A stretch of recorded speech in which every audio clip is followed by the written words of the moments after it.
Muy buenas noches tengan de nueva cuenta. Sean bienvenidos a la sesión académica del día de hoy. Justo el día de ayer, 10 de septiembre, es el día que la Organización Mundial de la Salud ha destinado para considerar, bueno, se haga una jornada, una campaña para considerar, bueno, todo lo que tiene que ver con el suicidio. Según datos a nivel mundial, que aplican prácticamente para todos los países, el suicidio se cuenta dentro de las primeras causas de mortalidad. Y sin duda, bueno, todo este tema de las enfermedades mentales, porque muchas veces una depresión no diagnosticada, no tratada de manera adecuada, pues pueden llevar a este desenlace mortal. Siempre están estas condiciones clínicas, pues a veces hasta dentro de un estigma, y ni como médicos ni como sociedad tenemos siempre esa sensibilidad en reconocerlas, en aceptarlas y en canalizarlas de forma adecuada, pues para tratar de evitar el suicidio, porque afecta pues a todas las edades. Lo vemos desde personas muy jóvenes, niños, incluso ahora hasta adultos mayores. Entonces, sin duda, un tema muy relevante que podremos revisar el día de hoy de la mano del doctor Agustín Torresit, a quien me permito presentarles. El doctor Torres es médico psiquiatra con alta especialidad en psicogeriatría. Es egresado del Instituto Nacional de Psiquiatría Ramón de la Fuente Muñiz. Es médico asociado al Hospital Español en la Ciudad de México. Es profesor adjunto de la especialidad de geriatría en el TEC de Monterrey y, por supuesto, es ponente en diversos congresos nacionales e internacionales. También es autor de la serie de libros titulada Guías para sobrevivir, con temas relacionados al manejo de la demencia, la depresión y los trastornos de ansiedad. Y también es coautor del libro Psiquiatría para geriatras. Y bueno, por supuesto, siempre los expertos abordando estos temas tan interesantes, tan relevantes para nosotros como médicos, médicos internistas, médicos generales y todos los que estamos siempre interesados en tener una buena práctica con nuestros pacientes. Y bueno, sin más, doctor, adelante, por favor, le escuchamos en esta noche. Hola, es un placer estar con ustedes el día de hoy. Quiero agradecer al Colegio de Medicina Interna por la invitación, así como a los doctores Faustino Morales y la doctora Karina Díaz, por haber tenido esta invitación. Le quiero dar las gracias y compartirles a ustedes en una charla breve qué es lo que ocurre en la actualidad en el tema de suicidio que hay en nuestro país, que en realidad pues dista de ser muy diferente a lo que hay en otros lugares. Le hemos titulado Suicidio en México, cambiando la narrativa.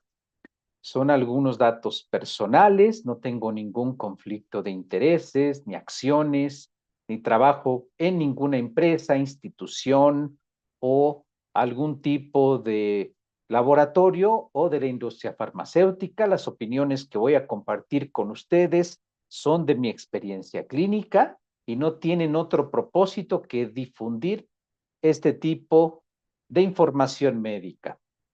Cuando hablamos de suicidio, definitivamente nos adentramos a una situación en donde la mayoría de las veces, salvo que uno se dedique a situaciones de salud mental, son temas que se tocan con poca frecuencia. La realidad es que sabemos más del suicidio por los mitos que por la realidad de esta condición, ya que actualmente tenemos diversas formas de atender, prevenir e incluso tratar una persona que se encuentra en un alto riesgo suicida. Vamos a ver algunos de estos mitos y cómo la realidad contrasta, porque evidentemente pensar que quien decide por mano propia terminar con su vida es alguien que no le gustaba vivir o alguien que le faltaba valor o alguien que no quería enfrentar la vida, pues esto es un argumento que no aplica en la actualidad. El suicidio es una condición que va desde pensar en morir hasta el plan y la consumación. No hay como tal una línea en el tiempo que yo pueda describirles que es paso a paso, pero sí hay señales que podemos identificar Como ven ustedes en esta primera imagen, el mito es pensar que quien habla de suicidio solo lo hace por llamar la atención. Resulta que de 10 personas, 3 que mencionan y que hablan acerca de quitarse la vida van a tener un intento. Entonces, hay que atender al que verbaliza la idea de quitarse la vida y sobre todo los casos más difíciles son aquellos que no lo expresan, que no lo externan. La realidad es que cada que vean ustedes en el consultorio, en la práctica clínica, que alguno de sus consultantes abre el tema, independientemente la gravedad de la enfermedad con la que esté cursando. A veces en el área médica acostumbramos pensar que hay situaciones que se explican por sí solas, como puede ser que un consultante, un paciente con una enfermedad avanzada, por ejemplo, con un cáncer metastásico, que esté deprimido y hable de morir o que piense quitarse la vida, a veces contemplamos que es algo normal y esperable, lo cual no sucede así, es una complicación, ya lo veremos más adelante. Entonces, siempre que hay una oportunidad de hablar y tocar estos temas, es una gran oportunidad para reducir el riesgo de que una persona se suicide. Otro mito es el estar pensando o considerando que el optimismo, o no solo el optimismo, el voltear a ver qué hermosa es tu vida, todo lo que tienes, a cuánta gente le haces falta, es suficiente ese argumento para que la persona que acaba de compartirnos, que ha pensado en suicidarse, desista de hacerlo. Esto que les pongo en la otra imagen es un término que escuchamos de manera recurrente, ¿no? Decirle a una persona, no pienses en morir, échale ganas, la vida es muy hermosa, hay muchos motivos para seguir adelante, pues son otros de los mitos que vamos a encontrar. Otro que también es, y lo mencionaba al inicio de mi presentación, falta de valor. En general, las personas que deciden, tienen un intento suicida o la consumación, la mayoría de ellas no es que no disfrutaran la vida. Lo que ocurría es que era tan doloroso vivir así que pensar en quitarse la vida era una manera de alivio. Vamos a ir viendo cómo hay ciertos comportamientos que vale la pena describir, porque de lo contrario, pues podemos caer en algunos conceptos que no son del todo precisos. El suicidio, por definición, es aquella conducta, aquel acto que por propia mano de la persona va a generar un daño irreversible y perderá la vida a consecuencia de ello. Entonces, el suicidio es una complicación médica, es una complicación muchas veces de problemas de salud mental, pero no queda nada más circunscrito a los aspectos de salud. Situaciones como ser objeto de discriminación, el bullying, que lo hemos escuchado mucho, también es un factor que puede llevar a una persona a tomar la iniciativa de quitarse la vida, el tener un problema financiero, el haber sido víctima de algún tipo de abuso, el tener en algún momento experiencias de tipo traumático, están entre muchos factores que pueden llevar a una persona a suicidarse.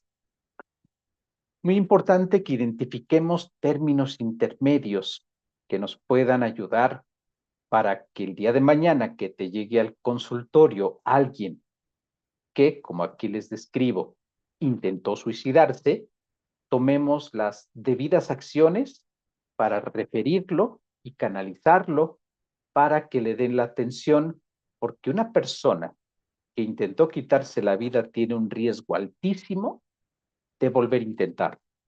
Los intentos suicidas pueden ser tan evidentes y claros como generarse daño a uno mismo, ya sea con medios físicos, ya sea con envenenamiento, consumiendo y tomando grandes cantidades de medicamento. Es muy importante que estemos atentos y pendientes a formar dentro del interrogatorio de nuestros consultantes, preguntarle, ¿has pensado en morir? ¿Has deseado estar muerto? ¿Has pensado quitarte la vida? ¿Has intentado? Y les va a sorprender porque hay personas que quizás a simple vista uno no podría imaginar que tengan este tipo de antecedentes y para la persona es de gran alivio podértelos compartir. La ideación suicida no necesariamente automáticamente lleva al acto, pero recuérdenlo, hay que estar muy pendiente de quien expresa este tipo de ideas y muchas ocasiones es toda una planificación. Pensar en morir no necesariamente significa que tenemos frente a nosotros una persona que se va a suicidar. Las ideas de muerte, si ustedes recuerdan, pueden aparecer en los episodios depresivos. Dentro de los criterios clínicos de depresión hay un reactivo de los criterios diagnósticos del DSM-5 de este manual, donde habla de ideas de muerte. Entonces, pensar en morir no necesariamente significa que una persona va a llevar una secuencia hasta planear y consumar el suicidio. Es importante abrir el tema con una pregunta abierta y directa de ¿alguna vez ha pensado usted en morir o desearía estar muerto? Hay varias escalas de evaluación que podemos aplicar. Una muy conocida en el ámbito clínico que puede utilizarse desde poblaciones adulta joven hasta adultos mayores es la escala de Montgomery-Åsberg y tiene un ítem específicamente que te habla de la idea de muerte hasta pensar en quitarse la vida. Las conductas autolesivas merecen especial atención. En los últimos 20 años hemos observado una creciente tendencia a que se encuentre un alivio a través de conductas autolesivas, automutilaciones. Este tipo de comportamiento antes se consideraba propio de personas con trastornos de personalidad donde no se regulaba adecuadamente los impulsos y la persona terminaba encontrando alivio después de generarse daño. Esto en el ámbito médico nos puede causar cierta confusión el que yo les diga que las personas se lastiman para sentirse bien. Sin embargo, ocurre. Este tipo de conductas autolesivas son frecuentes, aparecen con regularidad y están relacionadas con la sensación de alivio. Es algo común, es algo frecuente.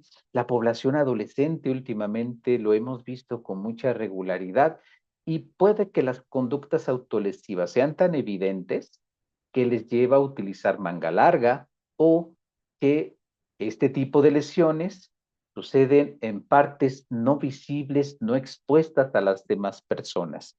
No usan bermuda, no usan short, no usan playeras que no tengan mangas, evidentemente usar algo de tirantes, ni siquiera pensarlo. Las conductas autolesivas aparecen en adolescentes con mucha frecuencia y son generalmente señales de que la persona está necesitando ayuda. Quisiera que en esta nueva perspectiva del suicidio veamos a la persona que tiene este antecedente o ha contemplado esta idea a lo largo de su vida como alguien que nos quiere comunicar, que nos está comunicando algo y que lo está haciendo una y otra vez. Y como médicos les va a sorprender más adelante cuál es el comportamiento de la persona que consuma el suicidio. Pues el intento suicida son estos actos que habíamos mencionado, pueden ser repetitivos, hay de diversas formas para intentar. Hay una característica que les mencionaré más adelante, hay una diferencia en el nivel de letalidad de un acto suicida impulsivo de uno que no lo es. Y el suicidio consumado, pues es una situación pues muy delicada, muy difícil, tanto para la persona que tomó esa decisión como para la gente que le rodea, que le quiere, sus deudos, la gente querida. Es muy complicado, es muy difícil sobreponerse. Es una situación que deja un impacto importante en las familias. Factores de riesgo. Y esto que les estoy mencionando en esta imagen que observan ustedes es poner el dedo en el renglón de decir, no solamente las personas que tienen un problema de salud mental van a intentar suicidarse. Vean ustedes, enfermedades debilitantes, enfermedades que cursan con dolor, aislamiento social. No es casualidad y no fue raro que hubo un incremento en el número de suicidios por ahí de mediados de la pandemia hasta 2022, que fue más o menos disminuyendo el número de personas por 100,000 habitantes que se quitaron la vida. Entonces, esta es una situación clara. El duelo, más que el duelo, es por una pérdida violenta, por una pérdida traumática, un abuso, el tener un plan suicida es que una persona vaya y escribe con detalle este tipo de planeación o lo busca en internet hoy con las redes sociales, con este tipo de medios de comunicación se documentan. Hay una serie de factores delicados que les voy a mencionar un poquito más adelante. Cambios bruscos en conducta, en ánimo, también son factores de riesgo, emociones intensas y consumo de sustancias, no queda duda que está entre otras condiciones junto con alcoholismo, junto con psicosis. Entonces, como verán ustedes, son muchos los factores de riesgo de una persona para cometer el suicidio. Y los factores protectores pues, definitivamente están relacionados con el apoyo social, con la red de familiares, con las habilidades de regulación emocional. Hay actualmente terapias psicológicas muy útiles de eficacia clínica probada, como la terapia dialéctica conductual, que es un formato terapéutico para personas que tienen múltiples intentos suicida. Algunas veces por impulsividad toman este tipo de conductas, no se privan de la vida, pero pueden quedar con secuelas serias y muy graves. Pues este tipo de terapias, como la terapia dialéctica, es de gran ayuda en estos casos. Habilidades para resolver problemas, capacidad de pedir ayuda, ser receptivo a que esta ayuda sea proporcionada, la espiritualidad, vaya que ha cobrado, no de ahora, tiene por lo menos 20 años la espiritualidad generando un factor protector y de buen pronóstico para diversas condiciones de salud mental y este principio de las creencias religiosas, en que hable yo de una en particular, puede generar grandes esperanzas a las personas, ya que la aceptación, más que la resignación, es un medio a través de las cuales este tipo de estrategias, este tipo de apoyo, como el apoyo religioso, señalando pues es la voluntad de Dios y así la aceptaré, puede generar un gran consuelo y reducir considerablemente el agobio de saberte con el diagnóstico de una enfermedad que recién te han encontrado, ¿no? Una enfermedad que puede o no ser muy delicada, como lo veremos más adelante, no es nada más enfermedades terminales las que pudieran generar este tipo de reflexión. Entonces, amistades, red de apoyo y más.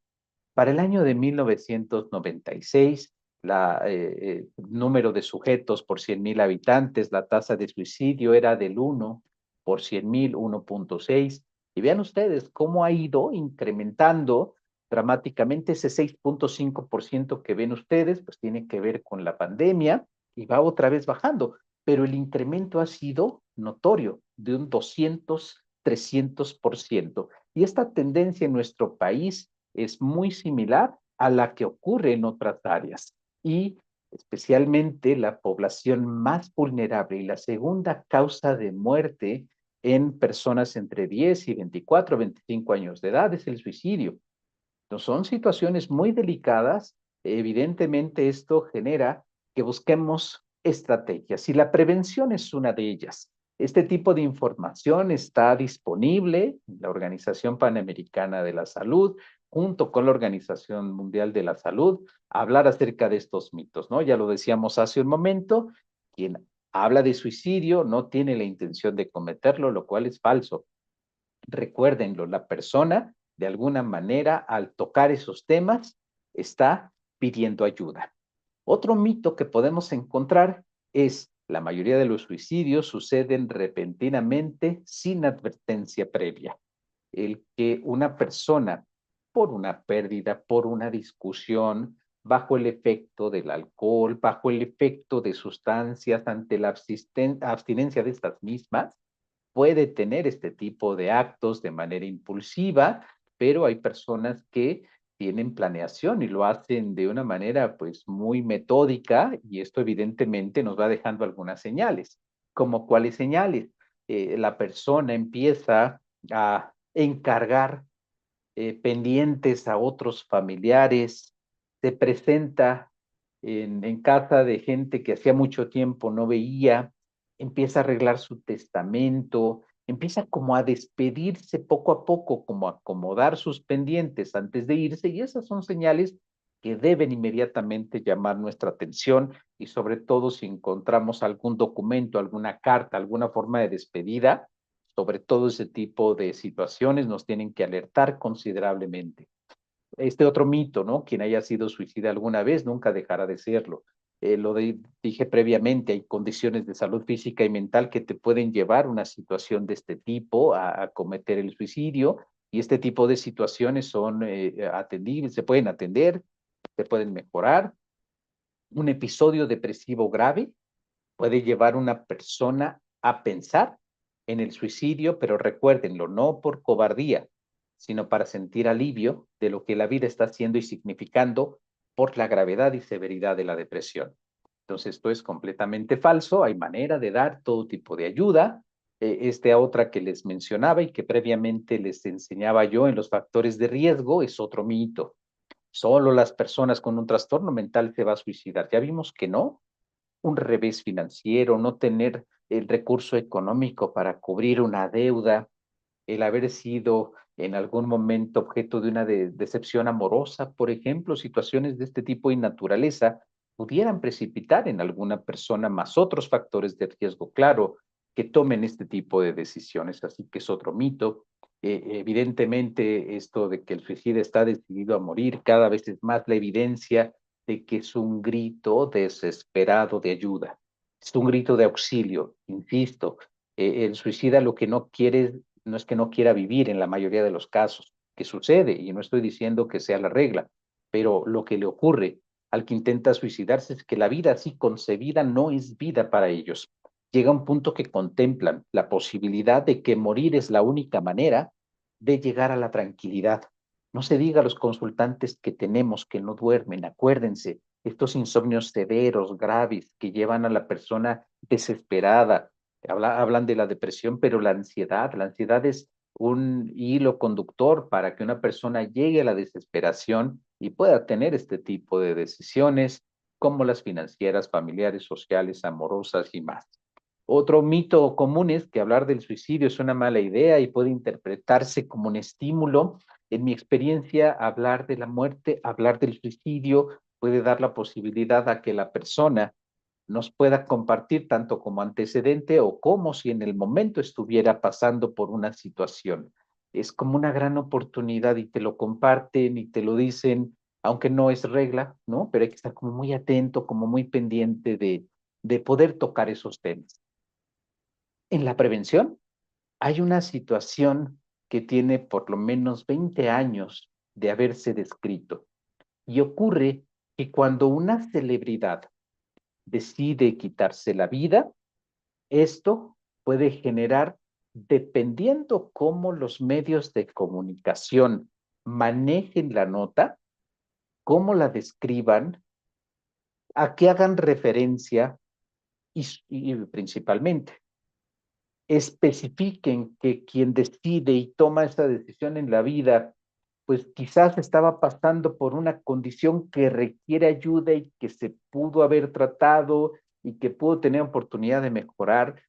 Ustedes lo saben, cantantes, actores, actrices, estoy hablando no que sean más importantes, estoy hablando de la influencia que tiene por la cobertura mediática que siguen a este tipo de celebridades, jugadores profesionales de altísimo nivel de selecciones nacionales de diversos países. Cuando ocurre un incidente de esta manera, pues genera una gran revuelo, interés, y qué puede llegar a ocurrir. Este artículo es realmente preocupante. En esta investigación, el análisis de estudios que se hicieron acerca de la frecuencia, del porcentaje y del método empleado para suicidarse después de la nota periodística entre los primeros 28 días, arrojó datos alarmantes y que en verdad preocupan. 13% de aumento después del reporte de esta muerte de celebridad y 30% de quienes se suicidaron después de que la nota sale a la luz estaban empleando el mismo método. Entonces, este artículo, como muchos otros que hay al respecto acerca de ser cuidadoso en el manejo de la información, enfatiza, no puedes romantizar, glorificar y enaltecer el suicidio. No puedes hablar con detalle en la nota, con precisión, de qué ocurrió y de qué manera y cómo. Evidentemente, pasar la noticia en la mañana, en ese canal de difusión en la tarde, en la noche, son factores que pueden incrementar que este tipo de información incremente el riesgo suicida en personas que ya lo estaban contemplando. Entonces, esto es algo delicado. Por tal motivo, a los medios de comunicación, la Organización Mundial de la Salud les da lineamientos y les da lineamientos muy puntuales acerca de cómo difundir, cómo dar a conocer la muerte de una celebridad, porque evidentemente esto puede, como ya observamos, incrementar que el número de suicidios suceda inmediatamente después. ¿Qué les pide? Dar información, educar al público, ¿no? ¿Qué hacer en casos como este? Cuidado con las entrevistas, reconocer, ¿no? Que los medios profesionales en sí mismos pueden ser afectados y qué no deben de hacer los medios, no usar un lenguaje sensacionalista, no describir el método, no dar muchos detalles, como si dejó no una nota suicida, no evidentemente como explicar a modo del comunicador que encuentre una lógica la decisión que tomó la celebridad. Evidentemente hay lineamientos, lamentablemente no creo que se sigan como es debido, porque efectivamente lo vemos todo el tiempo, que estas notas circulan, y si hay imágenes, circulan la imagen y hay más información, pues esto evidentemente no abona, y no es casualidad, se está incrementando el número de suicidios, y particularmente en estas poblaciones que son afectas y usuarias a todo este tipo de dispositivos como las redes sociales. Este esquema es maravilloso. Vean ustedes cómo hay factores ambientales, lo que ven en verde, y factores individuales. Arriba aparece, dependiendo la edad, qué factores pudieran ser determinantes o pudieran influir más en situaciones como la infancia, la adolescencia, la adultez y la adultez mayor. Sin duda alguna hay factores no modificables como la genética, la historia familiar, y conforme las adversidades van sumándose, pues se va haciendo esto cada vez más complejo. Enfermedades médicas desde la adolescencia, ahorita vamos a ver particularmente qué tipo de enfermedades médicas. Aquí, como ven ustedes, trastornos de personalidad, justo por ahí de la adolescencia a la mitad, porque es donde se empiezan a desarrollar. Conforme esto, yo diría que esta rayita de uso de sustancias, pues se va extendiendo cada vez de manera más temprana, y como sería de esperarse, problemas de salud, pues se van inclinando más a las personas adultas mayores. Este es un interesante artículo que nos ayuda a entender todo el fenómeno complejo acerca de factores que intervienen en el riesgo para que una persona pues se vaya a suicidar, y que ocurre mucho que como médicos pues nos toca mucho esta parte, las alteraciones médicas, principalmente aquellas severas, son las que más dificultad podemos encontrar. Quien quiere entrar a esta liga está muy clara. Es una gran información acerca de cómo llevar un algoritmo de manejo de una persona que está en riesgo desde la ideación con planeación y el intento. Definitivamente una persona que intenta suicidarse evidentemente tiene que ir a manejo hospitalario. Algunas de las decisiones que a veces se pueden tomar, y mucho tiempo se estableció algo que era un contrato de vida, le llamaban como un contrato terapéutico, y era que tú te ponías de acuerdo con la persona que había atentado contra su vida, y te prometía no hacerse ningún daño, ¿no? Este tipo de acuerdos y este tipo de estrategias son delicadas, son difíciles, yo no las recomendaría.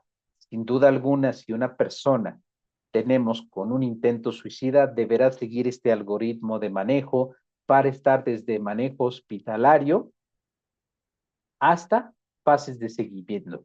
¿Por qué fases de seguimiento? Porque resulta que las personas cuando intentan suicidarse, se hospitalizan y salen de hospital, pues generalmente pueden tener una recaída y un nuevo intento suicida en la semana posterior de haber egresado. Por eso el seguimiento debe ser muy estrecho.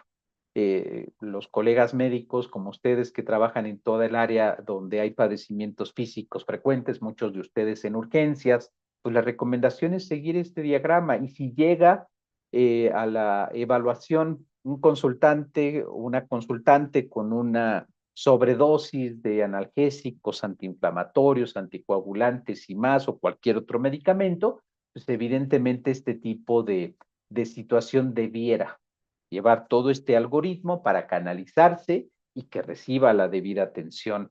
El manejo hospitalario es un excelente recurso clínico que no es muy recomendable que alguien con los antecedentes de haber intentado suicidarse vaya a casa con una prescripción, vaya a casa con una receta médica. Este diagrama que tiene que ver también con esta información que les digo muy interesante que está disponible, es qué hacer cuando aparece ya el intento, evidentemente la parte médica, a veces las lesiones que las personas cuando el intento no logra su objetivo, pues pueden llegar a ser serias, severas, graves, terapia intensiva, por el tipo de lesiones profundas, cirugía, hay muchas cuestiones aquí de orden médico de salud que se deben tener en consideración como parte de este seguimiento.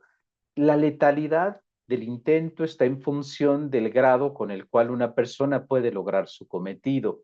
Entonces hay aquí una cuestión interesante. Habitualmente los intentos suicidas impulsivos suelen ser menos letales que los que se planean y se pueden programar. Entonces se debe tomar con la misma cuidado y atención un intento suicida elaborado y muy metódico o aquel que resulta por un impulso. Esta es una cuestión peculiar. Los grandes amigos queridos, uno de los maestros de la especialidad participó en este ensayo donde las personas en Yucatán, los jóvenes, tienen el doble de riesgo de suicidio en nuestro país. Ese es un hallazgo que sí llama mucho la atención. Están haciendo intervenciones. Parte de la intervención es identificar qué factores de riesgo están asociados a esta característica diferente en nuestro país y al parecer las cuestiones suburbanas, rurales o que no tienen que ver con este tipo de cuestiones comunitarias están influyendo, pero en este estudio se encontró que depresión, ansiedad y el bienestar estuvieron relacionados significativamente con el mayor riesgo de suicidio. Aquí utilizaban una aplicación que tenían directamente en su teléfono. Cuando hablaba yo de los problemas médicos a los cuales nos enfrentamos en el día a día, elegí un padecimiento que de manera común ven ustedes todo el tiempo y son a las personas con trastornos metabólicos del tipo de la diabetes. Es una de las condiciones donde con más frecuencia existe tanto el riesgo como el suicidio consumado. En este estudio es una población mexicana con personas con diabetes tipo 2, es una publicación del 2018. Los resultados identificaron pues una alta conducta suicida en las personas con diabetes tipo 2 y esto se repite en varios estudios. Ser más joven, tener depresión, son factores de riesgo significativos. Evidentemente, la conducta suicida en estos casos deberá estar constantemente evaluándose porque lo que hemos encontrado es que hay una relación muy interesante entre la cetoacidosis diabética y sobredosis de insulina. Una y otra vez estos estudios son consistentes demostrando que las personas que inician con diabetes a temprana edad pudieran estar en mucho más riesgo y no solo eso, ya lo dije al inicio, la población de riesgo más afectada es entre los 10 y los 24, 25 años de edad, que cae perfectamente en este tipo de población con este problema médico. Entonces, pareciera que como acto autolesivo, sobredosificarse pudiera ser esta una consecuencia y hay una intensa y completa asociación entre este comportamiento y diabéticos con diabetes tipo 1. Entonces es muy interesante reflexionar acerca de este tipo de casos que nos llegan a urgencias, estos eventos clínicos que quizás más allá de un descontrol metabólico, pudieran ser derivados de un intento suicida o una conducta autolesiva. ¿Qué se puede preguntar en el consultorio? Pues como aquí claramente en esta información que les comparto, así en las últimas 2 semanas ha deseado estar muerto, en las últimas semanas ha sentido que usted o su familia estarían mejor si usted estuviera muerto, en la última semana ha pensado en suicidarse, alguna vez ha intentado suicidarse, y contestó que sí, ¿cómo lo hizo? ¿Cuándo lo hizo? Y el paciente contesta que si alguna de las preguntas, hágale la siguiente para evaluar la agudeza. ¿Está pensando en este momento suicidarse? Así en este orden nos puede servir la información de que hay escalas, instrumentos, entrevistas que tratan de predecir y ayudarnos a determinar quién y qué características son las que nos pueden predecir de manera confiable que alguien pudiera suicidarse. Realmente no hay a la fecha algún instrumento, medida o dato clínico que yo les pueda compartir que de manera inequívoca te diga, él no se va a suicidar, él sí lo va a hacer, él o ella. Pero bueno, creo que lo más importante es implementar este tipo de medidas. Salme, un grupo de buenos amigos, gente muy querida y profesional en este estado de Jalisco, pues tienen este tipo de árboles de decisiones. Nuevamente es identificar qué factores se pueden modificar y cuáles no lo son. Acuérdense, pues los que no son tienen que ver con aspectos de edad, genética, antecedentes familiares, condiciones médicas que la persona tiene, porque en general, para que una persona logre consumar el suicidio, en promedio se tienen que dar entre 20 y 25 intentos. Hablo de las personas entre adolescentes y adultas, adultos jóvenes, personas adultas maduras, pero este tipo de cifra es diferente cuando vemos áreas donde tratamos adultos mayores. El adulto mayor tiene el número de intentos suicidas previo a la consumación, recuérdenlo, 2 a 1. Por eso el adulto mayor es una población altamente vulnerable y sensible, como son las personas jóvenes. Dentro de las medidas recomendadas, evidentemente es establecer un vínculo con la familia y mejorar las redes de apoyo, estar dándoles estrategias de afrontamiento, situaciones directas para manejar las crisis. Una de las cuestiones más delicadas en nuestro país vecino y en los lugares de nuestro país también, que tengan acceso a armas. Esto incrementa considerablemente este tipo de situaciones donde pues no solo el suicidio pudiera aparecer, sino las cuestiones homicidas también ocurren. Entonces, este tipo de situaciones hay que contemplarlas, hay que estar muy atento a ellas y cuando tengan un consultante, quien lo vean extremadamente ansioso, verbalizando no quiero vivir más, pues pida que la familia nos sirva como red de apoyo y que retire por todos los medios cualquier cosa con la cual pudiera dañarse, medicamentos, objetos punzantes, armas y demás. Recuerden lo que evidentemente esta persona tendría ya que estar encaminándose seguramente a un hospital para evaluar si tiene criterios de internamiento. La hospitalización es un gran recurso. Hoy por hoy, algunas formas de manejo que se están recomendando es la esquetamina intranasal, que es un enantiómero de la ketamina y está siendo útil. Son aplicaciones que reducen en forma considerable el riesgo suicida, el empleo de antipsicóticos como recursos farmacológicos. Hay quien recomienda en alguna de las guías el uso de clozapina, pero acuérdense que clozapina, si bien es un excelente antipsicótico y por mucho el mejor que hay, lo que le vuelve una opción poco viable es que puede generar agranulocitosis por supresión de médula ósea, entonces no es que digamos, una de las mejores opciones, pero también las personas agitadas pueden tener un episodio violento y en consecuencia tomar de un acto impulsivo, hacerse daño ellos mismos, ¿no? Entonces, los antipsicóticos aparecen con mucha frecuencia. Seguramente ya no han leído y si no, el carbonato de litio puede ser una opción farmacológica útil para reducir impulsividad y agresividad, pero acuérdense, una de las grandes dificultades es que si le doy a un consultante que planea suicidarse un medicamento que en sobredosis podría privarse de la vida, pues estaría yo teniendo ahí una falla de procedimiento por ponerle en las manos fármacos que puedan tener esta capacidad letal, como ocurre En el ámbito de mi especialidad, cuando ocurre en la psiquiatría, que tenemos a alguien con estas características, pues evitas darle un tricíclico, ¿no? Evitas darle amitriptilina o imipramina porque sabes que pudiera ocurrir con este tipo de medicamentos. La terapia electroconvulsiva, no hay lugar a duda que sigue siendo una excelente opción de manejo en el aspecto específico, hablando de trastornos de salud mental. Los episodios depresivos de las personas con trastorno bipolar son severos, son fuertes, son muy graves y más que el episodio depresivo bipolar, vale la pena recordar que el trastorno bipolar es una condición de salud que alterna episodios de depresión y de manía o hipomanía. Pues en estos casos, cuando la depresión aparece en un trastorno bipolar, se llama depresión bipolar.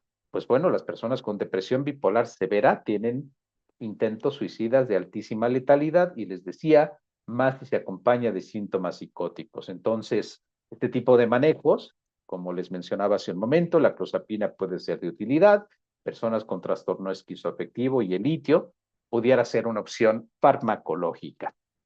Evidentemente el uso de antidepresivos, no hay la menor duda, pero cuidado porque evidentemente muchos antidepresivos son energizantes y si la persona estaba nada de tener un intento suicida y nosotros hicimos esta prescripción sin cuidar con detalle los antecedentes, pues podemos dar un incentivo y es ahí donde a veces algunos estudios señalan un incremento en riesgo de conductas suicidas en personas recién usuarias de antidepresivo.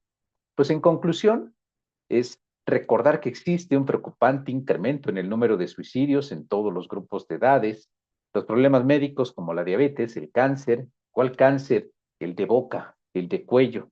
Este tipo de cáncer son de los que más se llegan a acompañar debido a la sintomatología y, por supuesto, cualquier condición de salud que genere dolor, sumándonos también a los problemas de tipo cardíaco.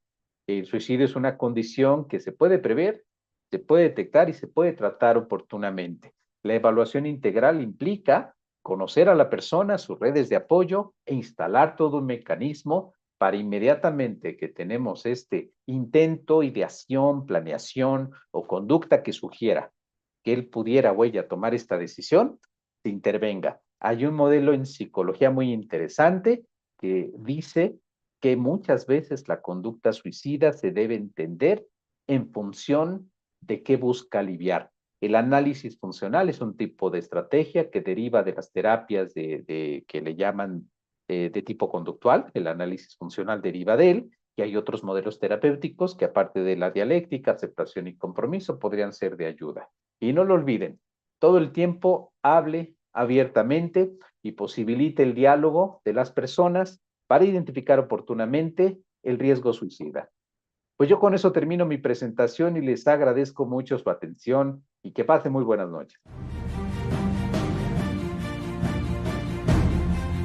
Gracias por acompañarnos en esta noche a las sesiones académicas que con gusto preparamos para todos ustedes, médicos generales, médicos internistas y pues por supuesto nos acompañan de México, de diferentes ciudades, diferentes filiales, por supuesto, expresidentes. Bueno, siempre están muy atentos a estas sesiones. Les comento que estamos en este momento conectados con casi 700 asistentes en esta plataforma, 689, más los que tenemos en Facebook. Y también hay gente conectada, médicos conectados desde otros países, como Bolivia, Paraguay, Salvador, Guatemala, Perú, Venezuela, a quienes también les agradecemos estén atentos y les mandamos también muchísimos saludos. Queremos darle las gracias al doctor Torres, bueno, por haber aceptado compartir en esta noche este tema tan importante para nosotros, para cualquiera que practica la medicina y aún para quien no, ¿verdad? Estar atentos a todo lo que es el suicidio y lo que podemos hacer para prevenirlo. Entonces, doctor, muchísimas gracias. No sé si nos quiera dar un mensaje inicial.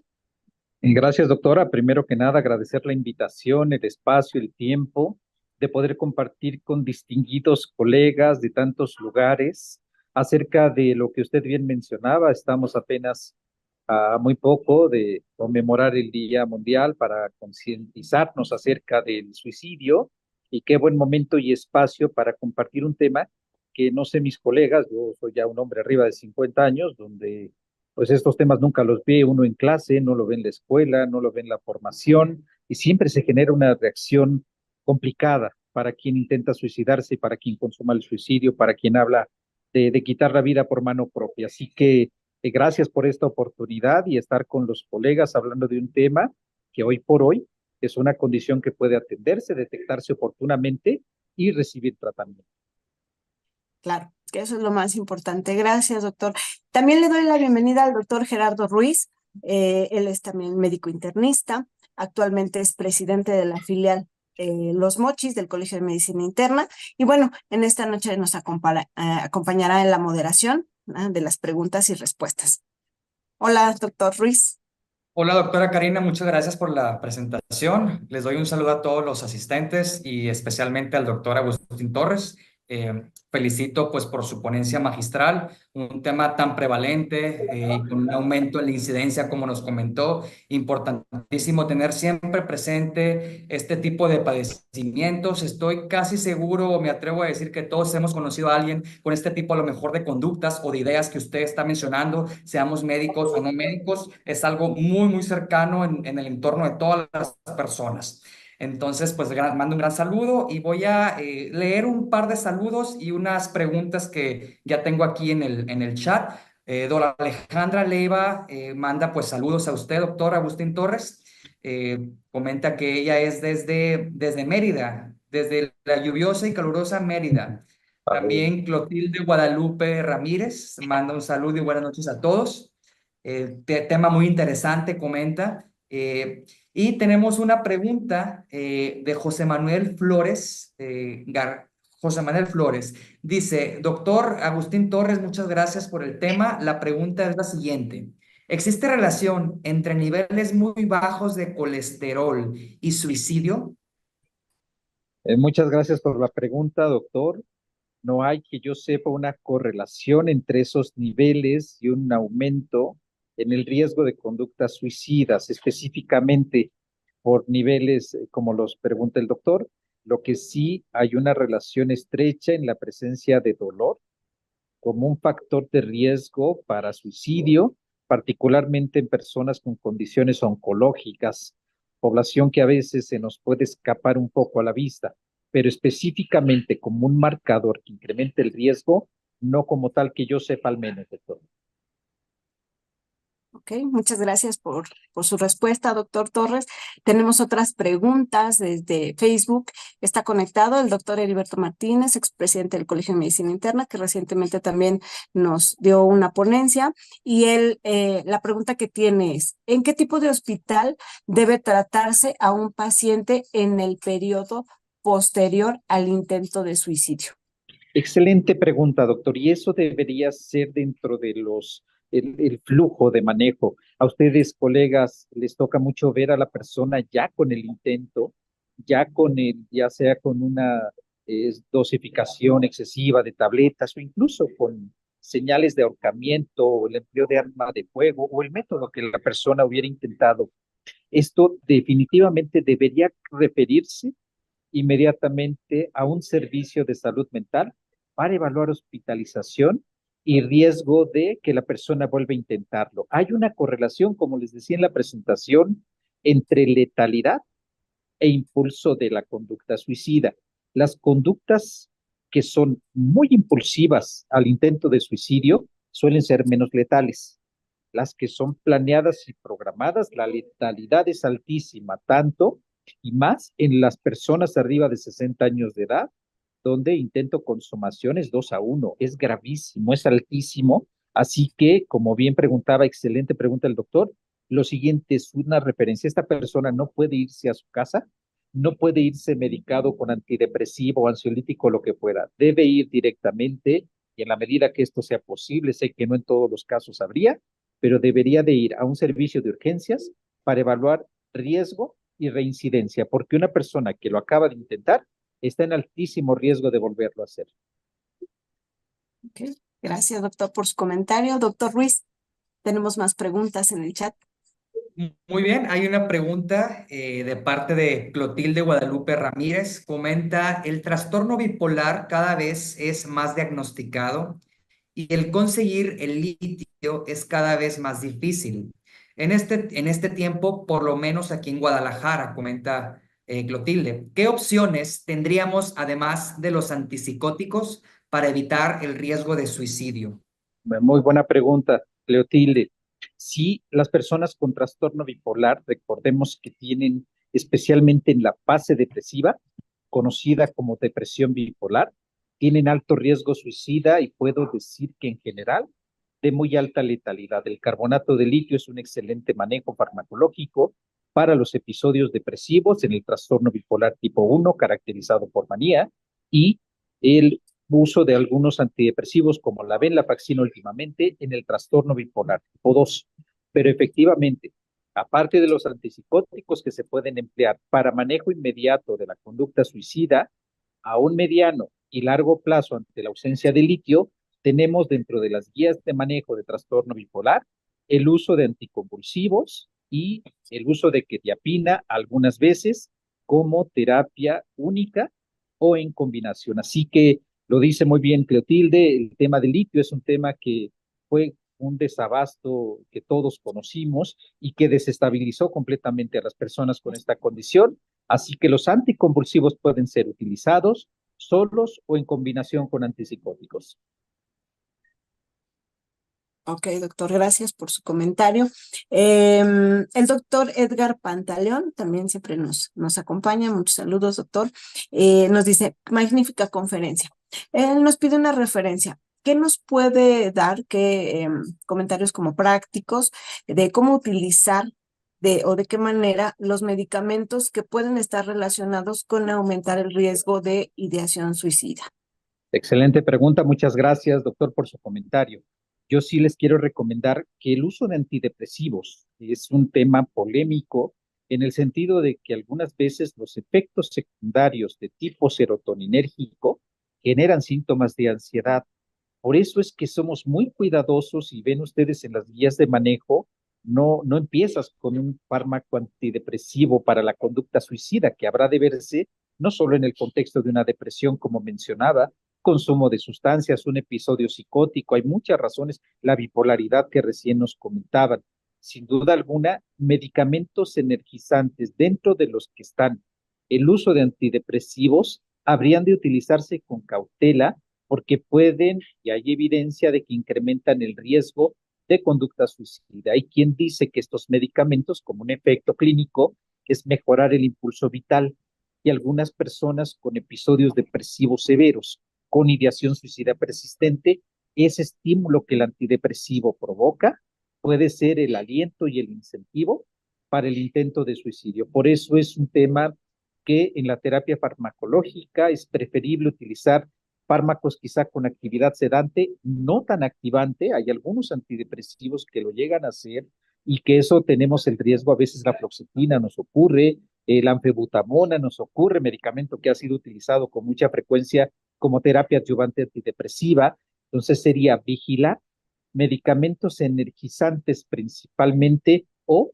que tienen efectos anticolinérgicos. Recuérdenlo, los antidepresivos de primera generación no solo tienen este tipo de efecto secundario, sino que a veces la prescripción puede ser el mecanismo del intento suicida, particularmente con los antidepresivos de primera generación, como los antidepresivos tricíclicos, que podrían ser en su momento utilizados con esta función, aparte de los efectos anticolinérgicos. Muy bien, gracias, doctor, por su comentario. Tenemos más preguntas en Facebook. Voy a intentar ser un poco clara porque al principio no la entendí muy bien. Nos dicen desde Pachuca, Hidalgo. En México, ¿qué opción terapéutica nasal tenemos para prevención independiente del envío a psiquiatría? Ajá. En ese contexto, yo le preguntaba al doctor, bueno, ¿a qué nos referimos exactamente? A fármacos vía nasal, por ejemplo, quetiapina que hay en otros países. ¿Qué nos puede comentar, doctor? En nuestro país, doctora, lo que ha llegado en forma reciente y que puede ser un criterio de utilización es el empleo de esquetamina. Si ustedes entran a las páginas que hay del gobierno de la República, tienen unas guías fantásticas para manejo farmacológico. Actualmente, en el área de la especialidad, el uso de esquetamina intranasal como terapia de manejo farmacológico y de sostén para aquellas personas con impulsividad, con síntomas depresivos resistentes a tratamiento. En México, la esquetamina es el medicamento de los que hay por vía nasal que se está utilizando, y esto tendrá como 5 o 6 años y ya se empieza a utilizar con más frecuencia. La limitante que yo le vería esquetamina para quien nos hace esta importante pregunta es el costo, pero en cuanto a la utilidad, es una excelente estrategia farmacológica. Ok, doctor, muchas gracias. Doctor Gerardo. Sí, mire, hay una pregunta, doctor Agustín Torres, de parte de Efraín. Efraín del Ángel comenta: buenas noches, excelente sesión. ¿Qué tan frecuente es el intento suicida en el síndrome de, dice Burnout? No sé si se refieren a Ya. quizás Burnout. Burnout o Burnout, en nuestros residentes en formación. Uy, caramba. Que es alto, doctor. No sé la cifra, le confieso, no conozco el número exacto, pero sin duda, uno de los factores de riesgo, como lo hemos mencionado en la charla, no es un cuadro psiquiátrico establecido, como a veces se pensaba que solo aquellas personas en esta condición tienen ideación o intento suicida. Por supuesto, el agotamiento, y más lo vimos en la pandemia, por el COVID, por el desgaste. Hay varios términos intermedios. El burnout es este estado físico, emocional y mental que trae una exhaustión que lleva a la persona a perder todo interés, todo gusto, y esas son las personas que están más en riesgo. No conozco la cifra, doctor, realmente para quien nos hizo la pregunta me comprometo a revisarla, pero los estudiantes, residentes e incluso médicos somos una población de alto riesgo, en parte por algo llamado fatiga por compasión, que fue el desgaste tan grande que vivieron nuestros profesionales y que se conoce con el término de síndrome de burnout, que acuñó Freudenberger por allá de los años 70 en clínicas de metadona, donde la gente empezaba a trabajar con gran ímpetu y con personas adictas, y al paso del tiempo quedaban completamente exhaustas. Los conceptos más recientes son de Cristina Maslach, que es la que tiene un inventario del cual nos basamos mucho para evaluar burnout y riesgo, pero la cuestión laboral, sin duda alguna, implica también en el intento y la consumación del suicidio. Así es, doctor. Y bueno, Doctor ahí Agustín Torres, justo cuando nos comentaba, ¿no? Que finalmente, pues también este tipo de población que seríamos nosotros, ¿no? Personal de salud, médicos, generalmente es planificado y se consuma, ¿no? O sea, a Exactamente, veces doctora. ni siquiera hay tantos indicios y es relativamente fácil, por así decirlo, ¿no? Conseguir los medios para realizarlo. El acceso, los mecanismos, lo dice usted muy bien, doctor, esta parte de premeditación es donde hay una correlación íntima entre premeditación y letalidad. Y los médicos somos una población de alto riesgo por estar constantemente expuestos. De ahí que la importancia en la actualidad de implementar ese tipo de medidas preventivas y de cuidado a la salud mental de los residentes. Yo siempre menciono, el médico es un ser humano que detuvo su adolescencia y adultez en el tiempo, porque nos arrojamos a los 18 a ver cosas que nadie podía imaginar, sin la preparación, sin la madurez. Claro que somos una población de las más vulnerables. Ok, doctor gracias, doctor. Agustín, yo tengo una pregunta. Cuando una persona ya es víctima del suicidio, ¿qué sugerencias usted nos puede dar o recomendaciones para la familia, Claro. los allegados de esa persona que cometió ese suicidio? Ya hay todo un abordaje, doctor. Es una excelente pregunta porque a veces se nos olvida los deudos, porque muchas veces el mecanismo llega a ser tan violento que deja a la familia con un gran, profundo dolor, con una profunda pena. Parte del trabajo clínico terapéutico existe una serie de estrategias para manejo de duelo por muerte violenta, como puede ser el caso del suicidio, que es una de ellas, y se hacen abordajes, algunos de ellos basados en aceptación.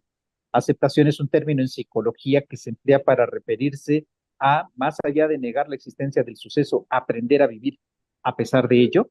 y por supuesto la culpa del superviviente, la culpa del que queda, es un manejo clínico terapéutico y hay recursos psicológicos y la familia completa tendría que estar en un proceso terapéutico. Creo que eso es algo que como médicos cada vez más vamos normalizando y podemos invitar a nuestros consultantes a que tengan este tipo de manejo y sobre todo quien ha consumado el suicidio, porque lo mismo es un adolescente, lo mismo es una persona de 60, 70, 80 años de edad. Uno se sorprende cuando hace el interrogatorio y empieza a explorar antecedentes de suicidio, con qué frecuencia aparece este tipo de ideación o intentos a lo largo de la vida. Y la consumación requiere manejo incluso hasta para nosotros, doctor.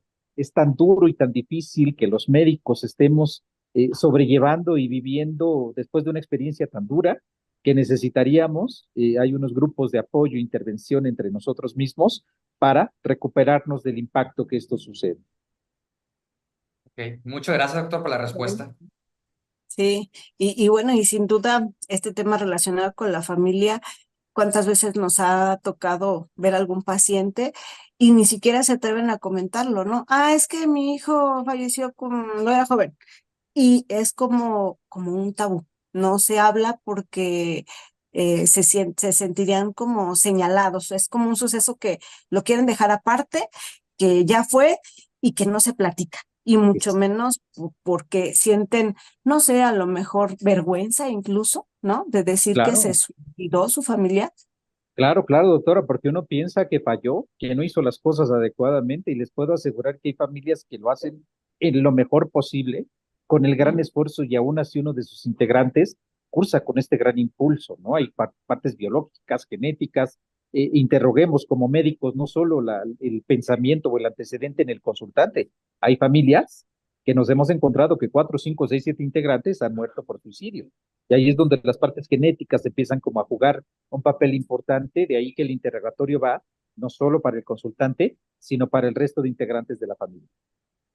Ok, doctor. Muchas gracias, doctor. Ramírez, ¿tenemos Hay una alguna? pregunta de uno de Ujú. los asistentes. Comenta Francisco Zambrano, lo felicita a usted, doctor Agustín Torres, y comenta el suicidio, el intento de suicidio en la mujer, pues tiene más frecuencia, pero el suicidio consumado en el hombre tiene más, más prevalencia. ¿Alguna sugerencia que pueda hacer con estos dos datos comentados? Claro, yo creo, No doctor, sé si me voy a entender en la pregunta. claro que sí, estamos hablando si hombre-mujer, debido a la correlación entre intentos y consumación, ¿no? Y pareciera que los que estamos en alguna ocasión en un servicio de urgencias, pues te llegaban personas por sobredosificación y de 10 consultantes, 9 eran mujeres, ¿no? Probablemente la percepción que uno pueda tener a partir de esos datos es que la mujer tiene más intentos. Pero si buscamos un poco y volteamos a ver el consumo de alcohol y sustancias, los hombres tienen una cifra considerablemente mayor, ya cada vez más pareja, pero históricamente mayor, como mecanismo de afrontamiento, ¿no? El alcohol, las sustancias. Por supuesto que aquí la recomendación sería para las edades, sin importar hombre, mujer y más, que interroguemos, que exploremos lo que nos invitan en todos estos foros y experiencias donde ha pensado en morir alguna vez, y usted pregúntelo, doctor, y ocurre cuando yo le pregunto a mis consultantes y él me dice, no, no, no, Agustín, para nada, no, estoy diciendo que a veces creo que la vida no vale la pena y no tiene sentido, pero jamás lo haría, ¿no? Las personas religiosas están como que muy protegidas, no es un criterio universal, pero tienen estas características, entonces familiarizarnos con el interrogatorio dirigido, creo que hay dos ámbitos tabú en nuestra consulta, sexualidad y ideas de muerte, por citar algunos de los más comunes, empezar a hacerlo de manera rutinaria, doctor. Yo creo que eso normalizaría y nos permitiría eliminar el estigma que mucho tiene que ver esta campaña 2024-2026 de concientización acerca del suicidio. Ok, doctor. Sí, y bueno, un Correcto, doctor. poco, Muchas gracias. gracias. En ese sentido, ahorita que nos dice y como nos comentaba en la charla, es bueno, o sea, lo idóneo sería abordar directamente, pero incluso todavía existe esa idea de que si se le preguntó a alguien, pues a lo mejor le dimos la idea de que se suicidara, porque igual y no lo estaban ni pensando. Entonces, es como una limitante a veces, ¿no? Para quizás algunos médicos, incluso para la misma familia, ni siquiera mencionarlo. Claro, y yo creo que eso es más una gran oportunidad para que alguien abra el tema, porque bien lo menciona usted, el tabú y el estigma va para el consultante, como para el médico, como para la familia, y la misma persona no se anima a hacerlo, no se anima a decirlo. Sin duda, muchos hemos crecido como médicos en el ejercicio profesional pensando, ay, no se va a suicidar, el que amenaza no lo cumple, el que lo cumple nunca amenazó. No, hoy sabemos que 3 de 10 que amenazan lo van a intentar. Entonces, evidentemente hay una necesidad y oportunidad de abrir el tema y es muy interesante porque ahí es donde uno puede empezar a abrir que una persona ventile ideas de muerte, ¿no? Que no es lo mismo la idea de muerte de querer suicidarse o como mencionaba en mi presentación. Hoy vamos a ver que la persona se descubre el brazo para un análisis sanguíneo y tiene cortadas, 100 cortadas de superficie, de un poquito más adentro de la superficie, y esas conductas autolesivas también nos pueden estar hablando acerca del nivel de sufrimiento, del nivel de dolor. Pensemos un poco en el suicidio como la búsqueda del alivio, más allá que el repudio por la vida, así que la oportunidad que encuentran los consultantes abriendo el tema nos puede ayudar a que tengan un espacio clínico, pero sí sigue existiendo eso, doctora. Uno piensa que si le digo le voy a dar las ganas o lo voy a hacer que lo piense, cuando le aseguro que le digamos o no, el pensamiento ahí está, si es que está ocurriendo. Sí, claro. Así es. Gracias, doctor, por su comentario, Hay doctor. una pregunta, hay una pregunta, doctor, de Facebook que dice, de parte de Edgar Pantaleón, dice, ¿cuál es el medio que utilizan más frecuentemente en México para suicidarse? Sí, ahí sí depende hombre-mujer. Doctor, hombre más es arma de fuego o de lugares altos, ¿no? Y con mujeres más el envenenamiento por medicamentos. Sí hay como una tendencia clara en cuanto al nivel de método utilizado. Ok, muchas gracias, doctor. La doctora Lupita Ramírez también nos pregunta, aparte de todas las felicitaciones que siguen llegando, del doctor Ble desde Villahermosa, que siempre nos acompaña, el Rodolfo Cano, el doctor, expresidente también del colegio, que siempre está atento a nuestras sesiones. Pero bueno, la pregunta de la doctora Lupita Ramírez es, hay, de acuerdo a la prevalencia en México, ¿cuál sería el estado, la ciudad donde más se presenta el suicidio? ¿Es más frecuente quizás en Mérida, en Yucatán? ¿Cuál Híjole, sería doctora, la causa? A ver, ¿qué nos puede decir al respecto? fíjese que a todos nos sorprendió la cifra. Es del doble en Yucatán en personas jóvenes, al parecer en áreas rurales. Las variables que median y sobre el mayor riesgo, pues no son diferentes en otras poblaciones. Hay un estudio interesante que se hizo allá, uno de mis maestros, Arsenio Rosado, excelente psiquiatra de allá de Mérida, participó en él en una aplicación donde los adolescentes iban siguiendo, me parece era 10, 25 años de edad, en el rango de edad. En la aplicación iban describiendo una serie de datos y encontraron que en depresión, ansiedad, eran los parámetros más importantes y más altos. Algunas de las conclusiones de ese estudio señaló que las poblaciones rurales podrían verse más afectadas. Esto, pues sí, es muy contradictorio porque Mérida es el lugar de la República Mexicana donde ves hasta el doble, doctor. Entonces, no está del todo claro cuál es la razón, pero apunta mucho a depresión, ansiedad y personas que viven en situaciones que no están dentro de las áreas urbanas. Sí, porque resultaría un poco a lo mejor incongruente con que de repente tenemos la idea que en climas que son más fríos, que en el norte de Europa, ya donde hay menos sol, más invierno, pues la gente se deprime más. Entonces sí llama la atención que, bueno, ¿qué pasa con Mérida?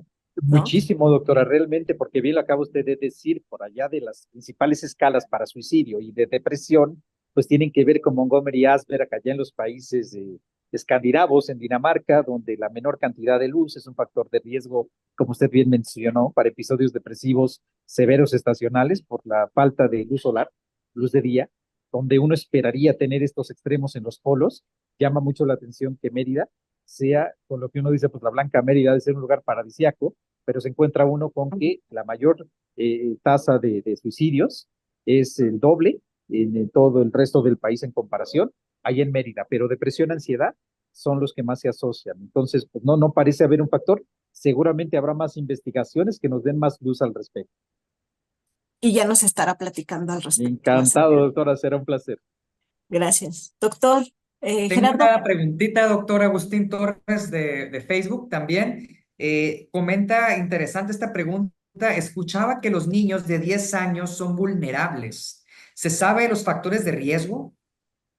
Abuso, maltrato, problemas económicos, presencia de síntomas depresivos, son algunos de los factores que median más en los menores acerca del riesgo suicida en comparación a poblaciones de mayor edad, donde los factores económicos, de discapacidad, de salud y de términos de divorcio, situaciones financieras, podrían ser más importantes. En los menores el abuso es uno de los principales, si no se diga abuso en general, físico, sexual, bullying escolar, son altísimos y estamos viendo un repunte muy importante, doctor, en las conductas autolesivas. Yo le puedo decir que hace 20 años, 25, que me estaba formando como psiquiatra, tú veías conductas autolesivas en trastornos de personalidad de determinada edad para arriba, 35, 40, 45 años de edad. Hoy los ves 10 años, 11 años, 12 años con conductas lesivas, autolesivas.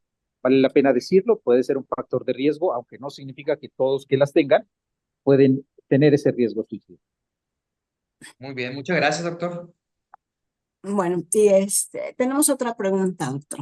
En relación a, bueno, nos hablaba de ciertas enfermedades, por supuesto, cáncer, dolor, diabetes, pero respecto a medicamentos y nada que ver con el tema, como tal de algo neurológico, psiquiátrico, por ahí surgió de repente una supuesta alerta, ¿no? De que medicamentos como los agonistas de los receptores GLP-1 se podrían haber asociado con ideación suicida.